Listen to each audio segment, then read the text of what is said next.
Syrian state television said soldiers found chemical materials on Saturday in tunnels that had been used by rebels, rejecting blame for a nerve gas attack that killed hundreds this week and heightened Western calls for foreign intervention. The United States said it was realigning naval forces in the Mediterranean to give President Barack Obama the option for an arms strike on Syria, and a senior UN official arrived in Damascus to seek access for inspectors to the gas attack site. Syrian opposition accounts that between 500 and well over 1,000 civilians were killed by gas and munitions fired by pro-government forces, and video footage of victims' bodies, have stoked demands abroad for robust, U.S.-led response after 2.5 years of international inaction on Syria's conflict. In an attempt to strengthen the government's denials of responsibility for the chemical assault in Damascus's embattled suburbs, Syrian TV said soldiers came across chemical agents in rebel tunnels during an advance into the Jobar district. Army heroes are entering the tunnels of the terrorists and saw chemical agents,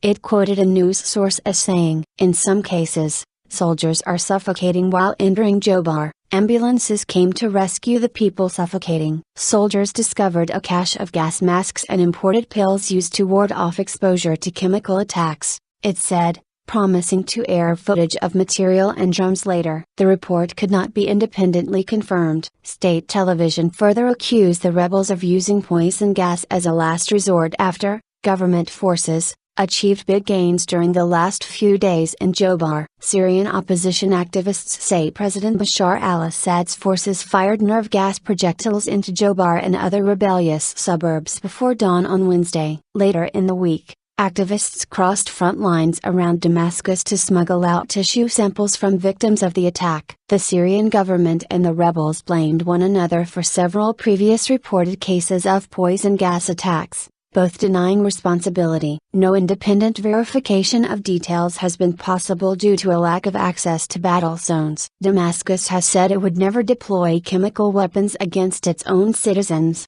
and has suggested rebels may have carried out the latest attack themselves to provoke foreign intervention. Obama has long been hesitant to intervene in Syria, wary of its position straddling fault lines of wider sectarian conflict in the Middle East, and he reiterated such reluctance on Friday. Intelligence evidence. But, in a development that could raise pressure on Obama to act, American and European security sources said U.S. and allied intelligence agencies had made a preliminary assessment that chemical weapons were used by pro-Assad forces this week. Major world powers, including Russia, Assad's main ally, which has long blocked U.N.-sponsored intervention against him, have urged the Syrian leader to cooperate with a UN inspection team that arrived on Sunday to pursue earlier allegations of chemical weapons assaults in the civil war. UN High Representative for Disarmament Affairs Angela Kane arrived to Damascus on Saturday to press for a Syrian government green light for inspectors to examine areas of Damascus suburbs said to have been targeted on Wednesday. Assad's government has not said whether it will grant such access despite increasing pressure from the United Nations,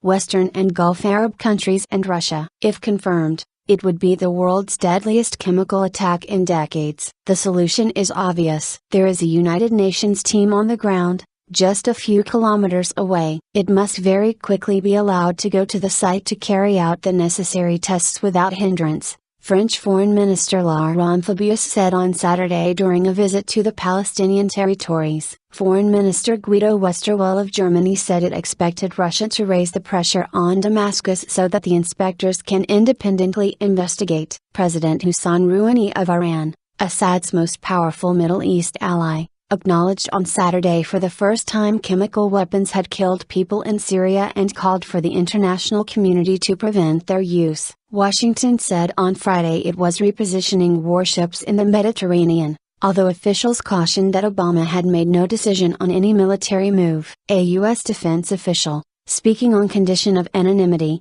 said the Navy would expand its presence there to 4 destroyers from 3. U.S. military options. Among the military options under consideration are targeted missile strikes on Syrian units believed responsible for chemical attacks or on Assad's air force and ballistic missile sites, U.S. officials said. Such strikes could be launched from U.S. ships or combat aircraft capable of firing missiles from outside Syrian airspace, thereby avoiding Syrian air defenses. But the defense official stressed the Navy had received no orders to prepare for any military operations regarding Syria. Obama called the apparent chemical attack a big event of grave concern and one that demanded U.S. attention, but said he was in no rush to get war-weary Americans mired in another Middle East conflict. If the U.S. goes in and attacks another country without a UN mandate and without clear evidence that can be presented, then there are questions in terms of whether international law supports it, he said on Friday. The notion that the U.S. can somehow solve what is a sectarian complex problem inside of Syria sometimes is overstated. Obama's caution contrasted with calls for action from NATO allies,